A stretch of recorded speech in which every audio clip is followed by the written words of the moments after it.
Okay, so I think this is Monday, December the 4th. We've agreed to go on this with these guys back here. Vespa, I'll show you in a second. I think it's Vespa Adventures or something. We're on our way up into the mountains and we're gonna do some stuff today. Our good friend Meow organized this.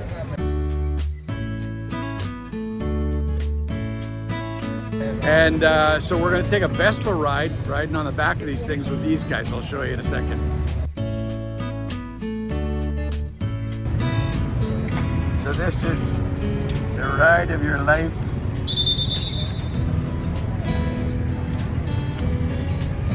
Vespa Adventures. So yeah, we've come in here on these. These are our drivers, and I think they're telling us something. And then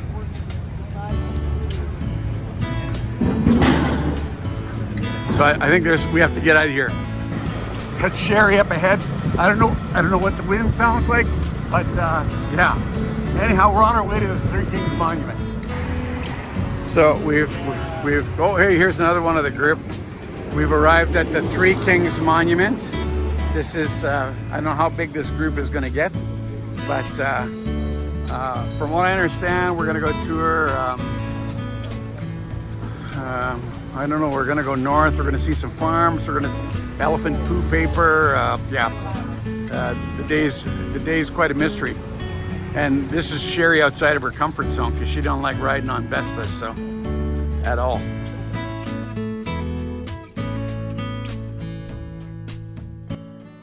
Okay, so here's how it played out. Sunday night, get a Facebook message from Meow, and she starts telling us that there's something about a tour company that wants to do like a promo thing, and there's no cost to us, and we can join up with them, but there'll be some camera things coming and going, that kind of stuff. And then we'll visit a variety of different things while this camera operator films all that so they can use it for promotional purposes. So I'm like, yeah, I'm all over that. But here's the thing, Sherry, she's pretty paranoid about motorcycles and absolutely doesn't like being on them. Had a bad experience, and so I said, okay, just tell her that we can't make it, and that'll be the end of it. And then a little while later, the messenger thing rings again. This time Sherry had been talking to her on the thing, and lovely wife that she is knows that I'm not going to go without her, so she's now going to join us. So now we know that we got to be ready by 8 o'clock in the morning, and I thought they were going to pick us up in like a car and take us to the meeting place, but nope. A couple of Vespas show up and we are in the thick of it right off the hop. So the pretense behind the video is they're going to do two separate kinds of tours with the company, but we're going to do snapshots of various things in the go, and they take us for all of those things and take pictures and videos of the group of us all doing some of that stuff. And what you're about to see is from our perspective, not the video promotion thing. So if you're expecting just a quick video promotion on Vespa Adventures, this is not going to be the thing for you, because this is going to go on for a good 20-30 minutes based on how we saw it. And one thing I want to say before you cut out, Sherry was outrageously apprehensive about this, and to the credit of this company, their ability to make us senior citizens feel comfortable, and their approach to safety on the ride is second to none. Yes, you will zoom in and out of traffic the way scooters and mopeds do in Thailand. That's just the way that goes. But at no time were they ever speeding. There was no maverick drivers. They were very conscious of how nervous Sherry was, and all throughout the adventure, there was never a time when we felt at risk, or it actually turned out to be a great deal of fun. So on that note, I highly recommend it. And then now stay tuned for the rest of the stuff as we experience the various legs of this journey. And thanks for listening to this point. Bye. So far we've got 5 5 in the fleet. And so this is the Three Kings Monument. This is our rendezvous spot. I'm actually not totally sure what the history behind this Three Kings Monument is, but it's a pretty special place in Chiang Mai. I'll get some history on the background and I'll throw it in after when I do the editing. So this is the abridged version. So in the area of Chiang Mai, which is known as the Lana area, there were 3 kings, and their names are as posted above, because I'll wreck it if I try to talk. Historically, they're always scrapping it out. So at a certain point, one of the kings promotes a peace treaty. Somebody cuts their finger, they mix a little of the blood with some water, and they drink this thing, and they agree that it's better to get along and do things together than to scrap it out all the time. And that's what the significance of this monument is. If you go to that area, you go to visit that temple. After the temple, we take you to go to stop for coffee break. And for that area, we have so many places that they have the good coffee shop. After the learning center, we take you to go to the elephant poo-poo. Yeah, it's the elephant dung. They're the people, they're making paper from the poo of the elephant. So we're off. I'm just throwing some of this video in here. I've taken away all the traffic sound just to give an idea of what some of the what you're going to experience when you're on these scooters. You're, like you can see, you're in the thick of it. You're cruising around. One of the other things that's really way cool about this is the smells. Like, you can tell when you've gone by a laundry shop or a restaurant cooking khao soi. That's really awesome, that whole sensory thing. And you can see how tight some of these alleyways that you're getting right into the neighborhoods, getting out there. So this was a whole lot of fun, just getting to some of the locations.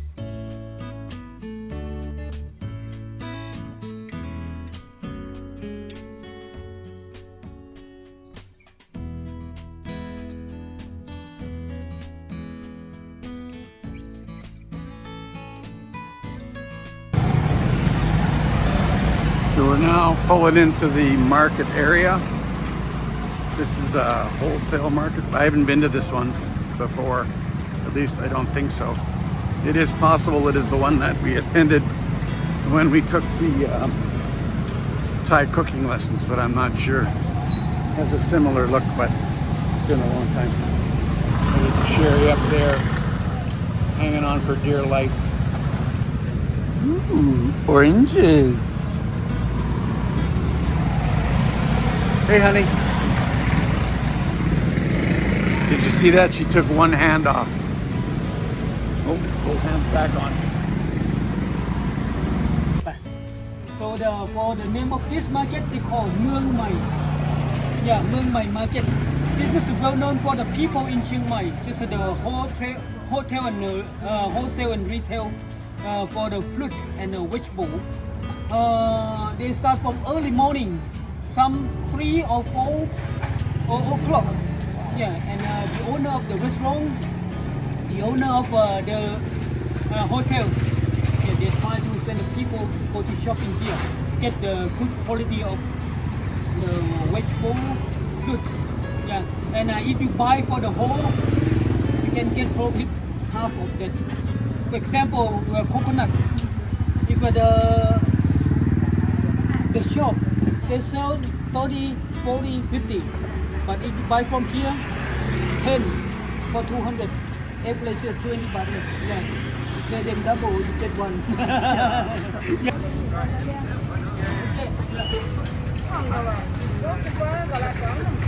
Oh, and it just falls out of there, eh?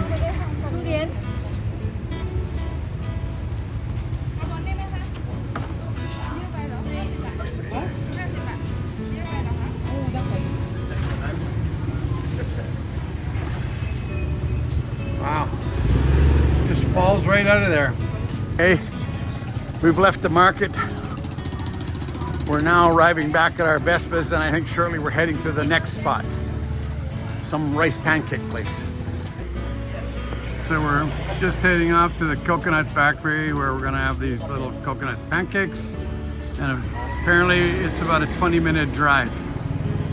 Look at Sherry, all relaxed, not even hanging on to that thing there. Ready?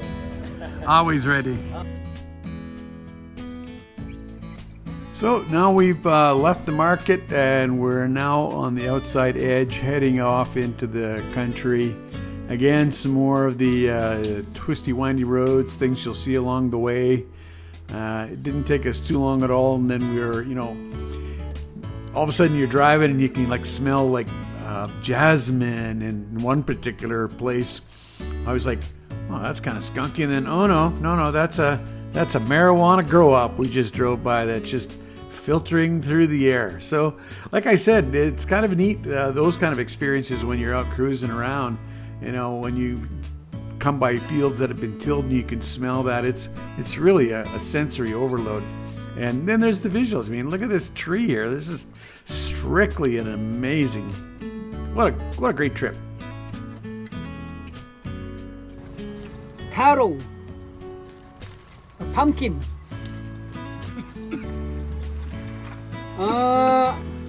This is the yam, taro, a pumpkin, and this is corn, sweet corn, and spring onion, and sometimes they have coconut topping on this also. And how do they cook that? Warm it first, and okay.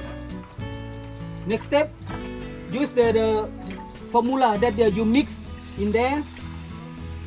Start with the pancake, just like this. And this is the first step. It's not finished yet. Yeah. Right now, just like this. And next step, that they use the coconut milk. Yeah, it's just like nearly full, but not full, because keep the space for topping. Okay. Yeah.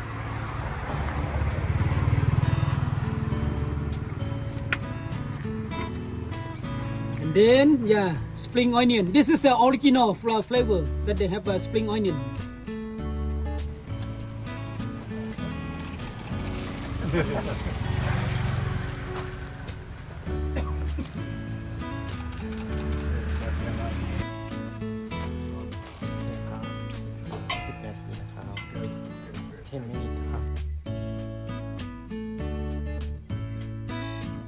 Of course, now comes the time to sit down and enjoy these savory little snacks.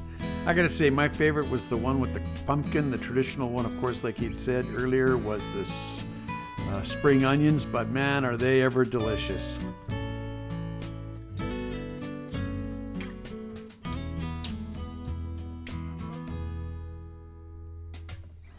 A quick bathroom break for those that need it, and back on the hogs, we head off into the countryside. Again, you know, one of the things I want to reiterate here is just how easy this was for us to ride on. I thought this was going to be kind of a stressful thing, but you know, you're just cruising along. We've arrived at this temple. I'll have to look it up later on as to what it's called, but man, is it ever pretty. Look at those.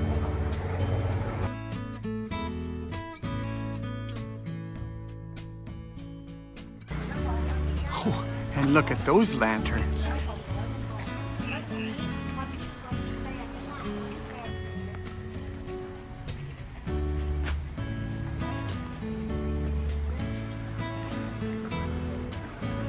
Golly, this is really a very pretty temple.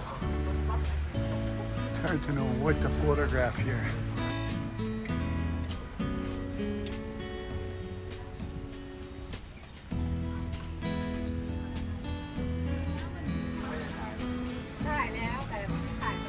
So after the temple, we arrive at the Rimnara Cafe Bistro. Lovely little spot on the road, and they're decking out for Christmas here, as you can see by some of the decoration pictures. And I threw in a variety of different plants that we had seen on the trip so far. They weren't all at this location, the roses were, but as we do like taking flower pictures, I felt that this was just the way to do it. We'll throw them in and I'll put the titles as they're going by, and yeah, just enjoy it, because it's always nice to see a really good bit of flowers.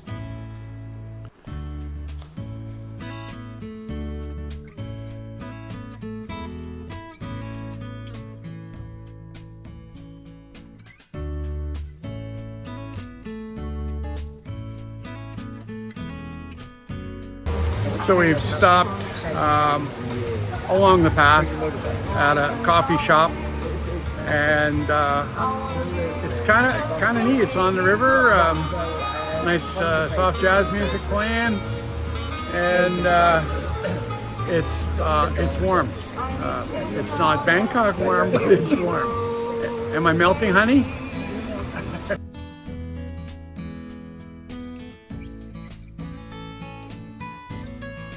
How about this decoration? When was the last time you saw a pink Christmas tree? What a beauty.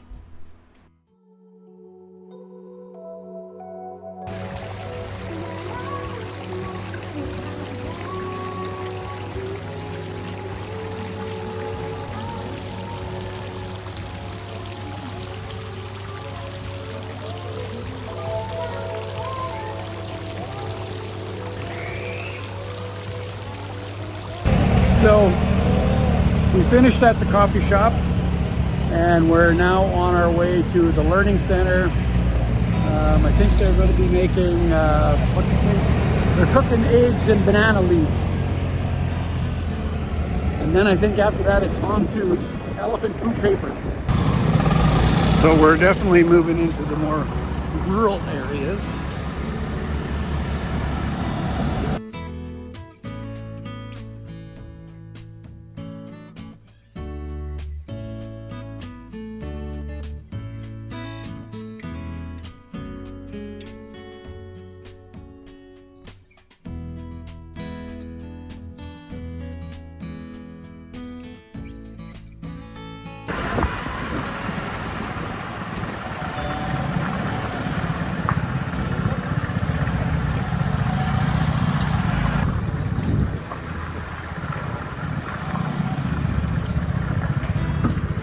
He said, I'm also the TikToker. Get this side.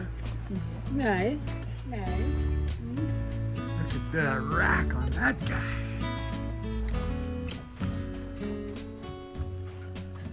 That is one that knows. I know. You're blowing bloogers on me. You're expecting handouts, aren't you?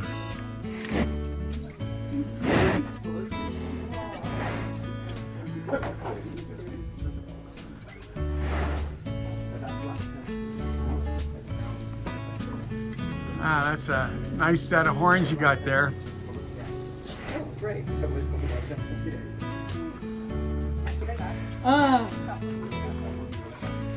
This is the mother. She got the three the babies already. Her name is Mare Bullot. It's the female buffalo we call Mare. It's like a river. The river for Thai people, they respect the river. It's like a mother that they call Mae Nam. Yeah, Mae Nam, the river. Oh, they have no name yet. They said maybe you can give her the name of Curly. Curly. Oh, the curl. Curly. Oh, yeah, just from this. And thank you. Buy the react with this. Yeah. Oh no, let him get it. That's good. Let him get in the bud. It's good. Good video. All right. Good content. Sure. Don't fall, because none of us are going to go in there.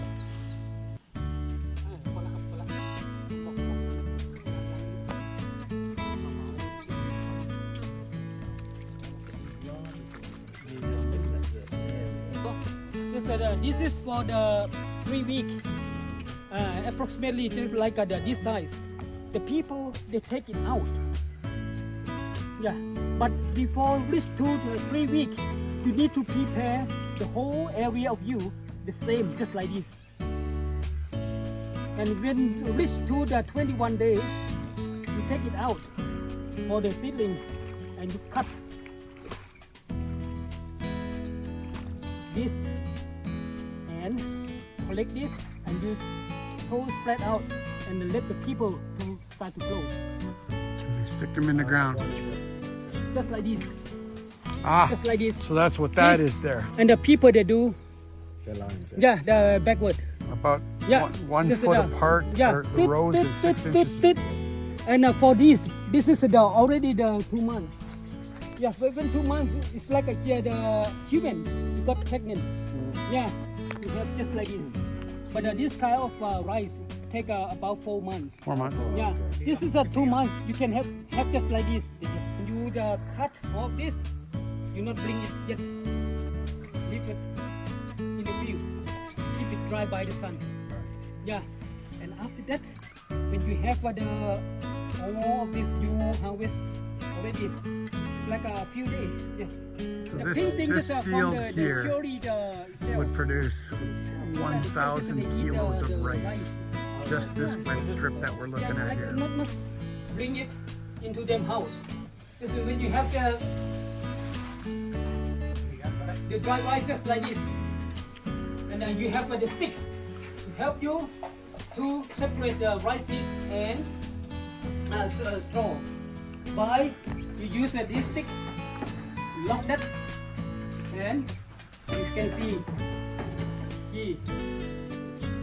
เอาเลยครับเอาเลยใส่เลยครับ They still use this in the city or some area close to the city. They have a refining factory, but the people in the countryside they have no. This is the refining factory for them. It means they wake up early morning and they prepare the rice that they separate, bring it into the mortar and manpower.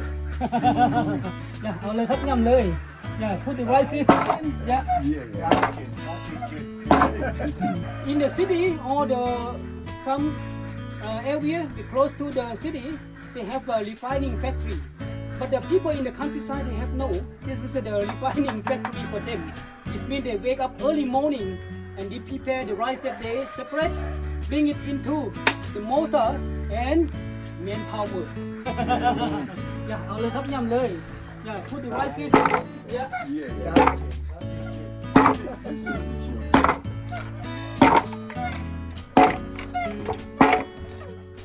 The people they do wind blowing to separate between rice hucks and rice that for cooking. Yeah, bring it for cooking. Yeah, you do like this, wind blowing. Yeah, when you have just like this, that you can see. Yeah. Okay. Right now you can see the white just like this. See? Look at that. It's really small. And for this one, it's a biotic rice. What? Yeah, biotic rice. It's like Some wickerware as we wrap up the rice production, and it's now over to the hut where we're going to have some snacks. So these were eggs that were cooked in banana leaves. They prepared 2 kinds of beverages for us. One was taro and I can't remember the other one.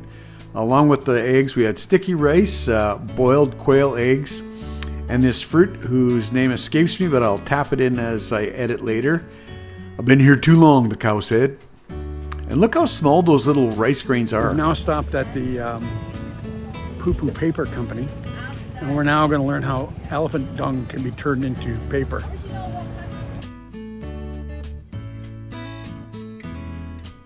Like the sign says, Poo sold here. Any country you are, right? Yeah. Okay, that reason is really. I'm gonna teach you how to make the paper for the beginning activity. Okay. After that, we have this one, DIY. Yeah. DIY is you can create your own from the real elephant poop here. I love the choice for in here also, like that. That made from the real poop. Okay. for this one. But if we compare with the horse, cow, buffalo, this is like a dry grass. Yeah. And when it dry, it's still just like this. But if you compare with the other thing, Yeah. when it's dry, gonna be like a dust. Yeah, that's why the people they can bring that to use like a fertilizer. First, why you need to soak in the water, clean. Yeah, wash it, the thing that you don't need away, and after that you bring it to boil. During the boil, they have a wood ash to mix in this also. Do you know why? To wash from this color to be light color. Yeah, it's from the dark color to be light color. Yeah, because it's easy when you bring it to spin, and you can add any color that you like. Because out, but all of the bowl must be into the flame. Try to spread out. Do not make it have the gap for this. If you make the hole just like this, when you make a paper, they have a hole also. Try to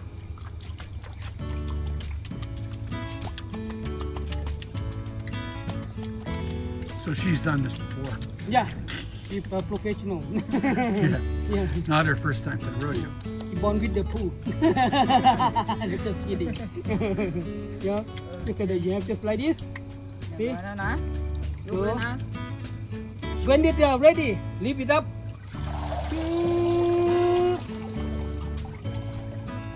When you have just like this, it's not paper yet. Bring it to dry outside. Yeah. So this paper you see that's drying out there in the racks, in 3 hours it's ready to write on if it's hot enough. Nah, there's no wrong way, Peter. Oh, I guess, yeah. So Peter's decorating a little book there to take home to his daughter, and you can see all the punch outs, some of the different animal shapes for the decorations. They all get recycled, and this is the machine that I think forms the balls. These balls determine the thickness of the paper. The bigger the ball, then the thicker the paper is going to be. So that's how you saw him dissolving that in the thing. And then this is some of the stuff that you can buy to make your own DIY stuff there, like punched out of the animals and stuff. So you can come away with some pretty creative looking things there. So after the elephant paper, we stopped in at this factory here. This is a place that they work with handicapped people to grow stuff. It's a coffee shop chain. And one of the things that's really cool about, not only was the ice cream good, but all along the way, the tour is constantly making sure that there's a break so that, let me tell you, at 65, my arse gets sore periodically. And they put enough breaks in there to make this a very comfortable experience. So hats off to them for doing that. This coffee shop, they said the silent barista, but they serve very noise happiness to the people when they take the coffee. So besides having a really good ice cream at the Yimsu Cafe, they also they do a lot of work with these little decorations were abound, and I just had to take pictures of them. But they do a lot of work with handicap, and all of the produce that you're seeing grown here, lots of it is used inside the cafe for some of the things on their menu. So that's a pretty cool little add-on. And like I said, lots of people are handicapped. There was a bunch of deaf people doing some brochures and stuff while we were there. Okay, so we're at the Kaosai restaurant, which I don't know the name of yet, but I'll get it before. Look how happy I am. That is a big mug of ice water, because it is, did I mention it before? Because it's hot here. It's hot. I'm not dying hot, but it's hot.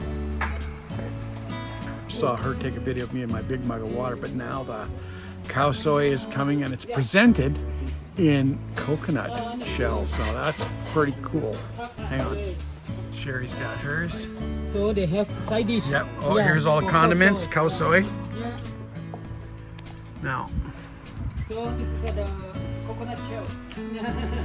hey, not only is it coconut shell, but it's coconut chopsticks too. I know that because I bought some from before.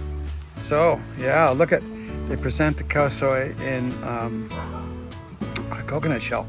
And for those of you guys back home that know, I make a pretty mean cow soy, but I don't mind eating cow soy from others. And I went for something different today. My cow soy is going to be pork balls, so stand by for that. So after the cow soy restaurant, it was just a quick stop at the photo shop where they showed us or gave us our complimentary ride of our life pictures. And once we had those in our pocket, it was the ride home in rush hour. We got home at 4:30 that day.